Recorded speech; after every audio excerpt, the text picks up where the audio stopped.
The human mind is a complex and often mysterious entity, and nowhere is this more evident than in the cases of the most notorious criminals in history.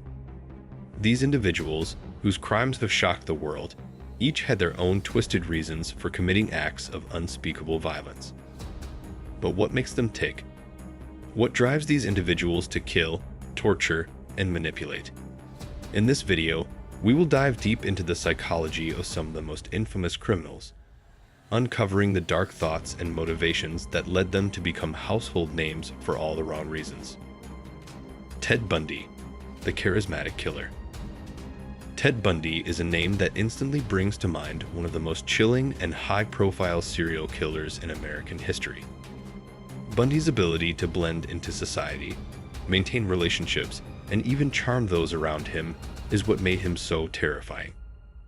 He was known for being highly intelligent, handsome, and personable, traits that helped him lure his victims into a false sense of security. Bundy's early life was marked by instability and confusion. Raised by his grandparents, Ted Bundy was led to believe that his mother was his sister, which may have caused early feelings of confusion and alienation. However, it wasn't until his college years that his violent tendencies began to emerge. His hatred toward women, stemming from rejections and failed relationships, spiraled into a terrifying obsession. He began attacking women in the 1970s, kidnapping, sexually assaulting, and murdering them. What makes Bundy's psychology so fascinating is his ability to present a facade of normalcy.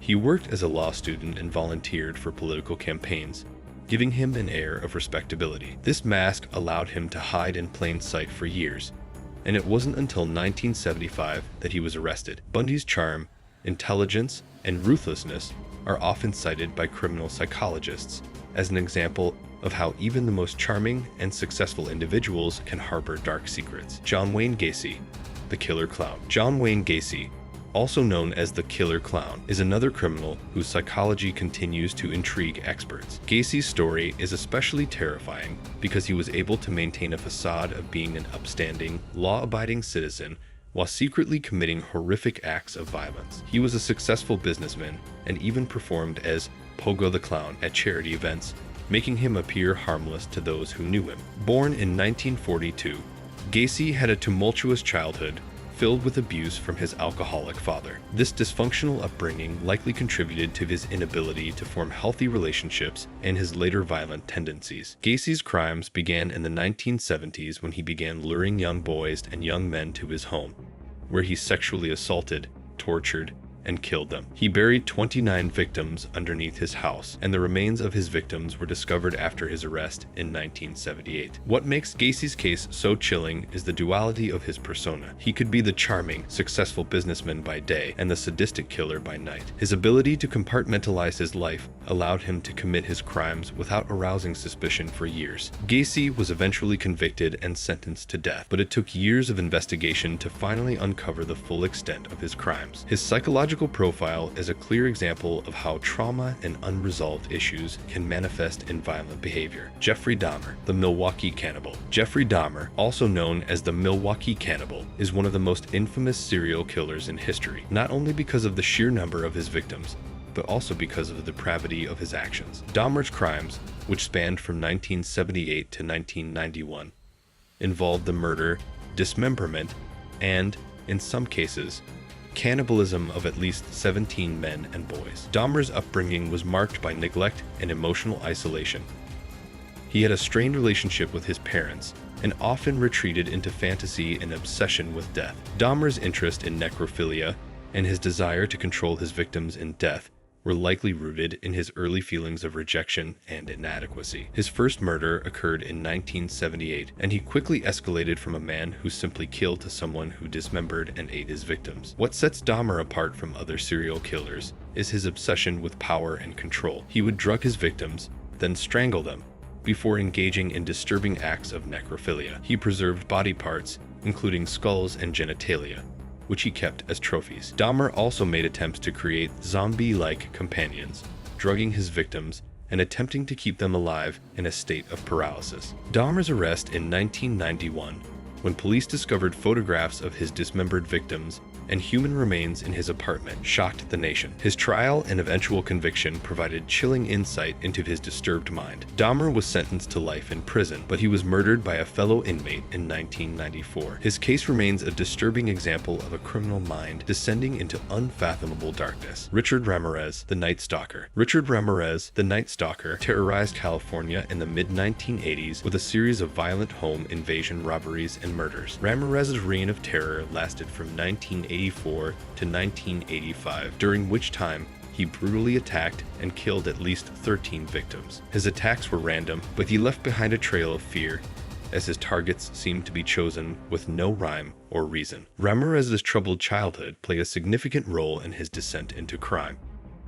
He was raised in an abusive household, and as a teenager, he was introduced to Satanism and violence, which had a profound influence on his later crimes. Ramirez's psychology is often described as one of pure chaos. He showed no remorse for his victims, and his crimes seemed to be driven by an overwhelming desire for violence and control. What made Ramirez particularly disturbing was his apparent lack of motive. He often went on killing sprees without any clear reason or connection to his victims. He would break into homes at night, attack his victims with a variety of weapons, and then escape without a trace. He often left behind bizarre symbols, including pentagrams drawn at crime scenes, leading investigators to believe that he had a fascination with Satanism. His arrest in 1985 was a result of the public's increasing awareness of his appearance, and he was later convicted of 13 murders, 5 attempted murders, and 11 sexual assaults. Ramirez's trial was a media sensation, and his disturbing behavior in court, including his waving of a pentagram and shouting,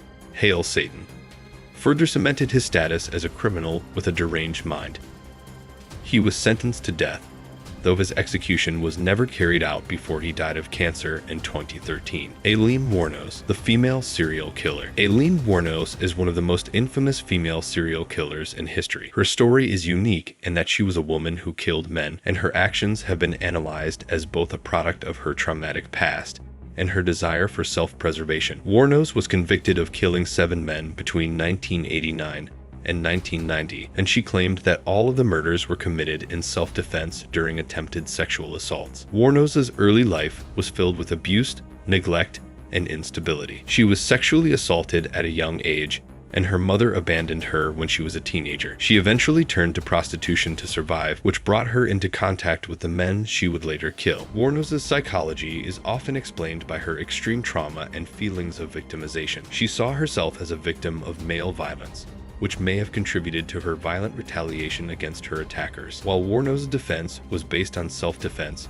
the prosecution argued that her murders were premeditated and cold-blooded. Regardless of the legal outcome, Wuornos' case highlights the complexities of female violence and the ways in which a woman's past experiences of trauma and victimization can shape her actions. Wuornos was convicted and sentenced to death in 1992, and she was executed by lethal injection in 2002. The minds of the most notorious criminals in history are often shrouded in mystery, and understanding the factors that drive them to commit horrific acts of violence requires a deep dive into their backgrounds, personalities, and psychological makeup. Whether it's the charm and intelligence of Ted Bundy, the duality of John Wayne Gacy, or the pure chaos of Richard Ramirez, these criminals each offer chilling insight into the darkest corners of the human mind. If you found this exploration into the minds of history's most notorious criminals intriguing, be sure to like and subscribe to our channel for more content like this. Your support helps us continue to bring you these deep dives into criminal psychology